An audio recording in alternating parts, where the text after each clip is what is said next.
What's up, guys? It's Friday, and so you know what time it is. It is time for What the Fitness. And this week, we are talking about the banning of red dye number 3. I haven't done much content on this, but I have done a few videos calling out people who have made various claims about artificial food colorings. And recently, the government, or the FDA, has announced that they're going to ban this additive. Am I ready to eat crow on this? Not exactly. There's no real direct evidence that red dye causes any health problems.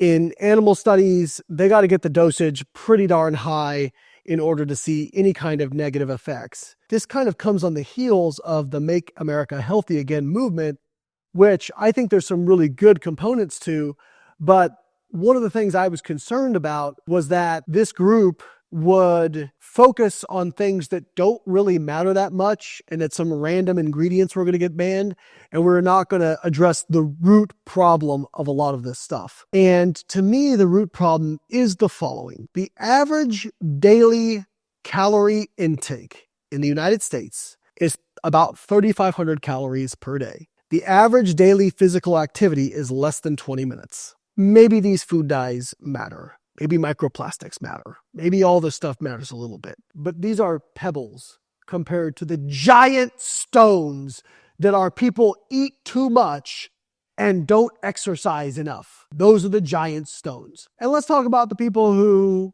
might be saying that I need to eat crow now. Like I said, I've only done a couple videos on this. But what I find very interesting is the people who I've done these videos on, a lot of their messaging is the government wants you to be sick. The government is hiding these things. You can't trust the government. But oh, wait, the FDA banned something I don't like. It is the word of God now. But what happened to the government? You can't trust them.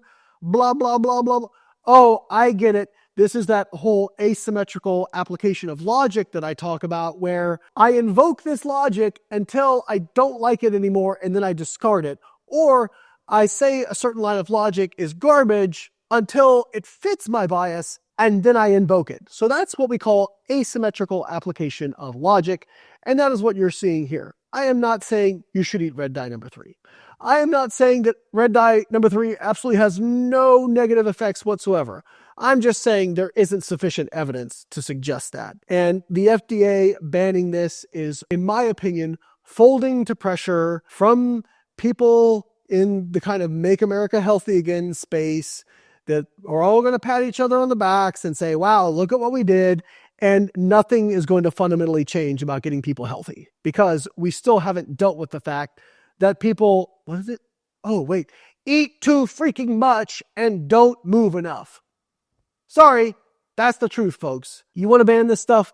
I don't really care. I don't need food colorings. I don't care about my food being a certain color. But I don't think it's going to have a measurable impact on health. And I think the other thing that makes it difficult to disentangle when you're looking at epidemiology, of course, these dyes and food colorings are going to be associated with more disease. Why?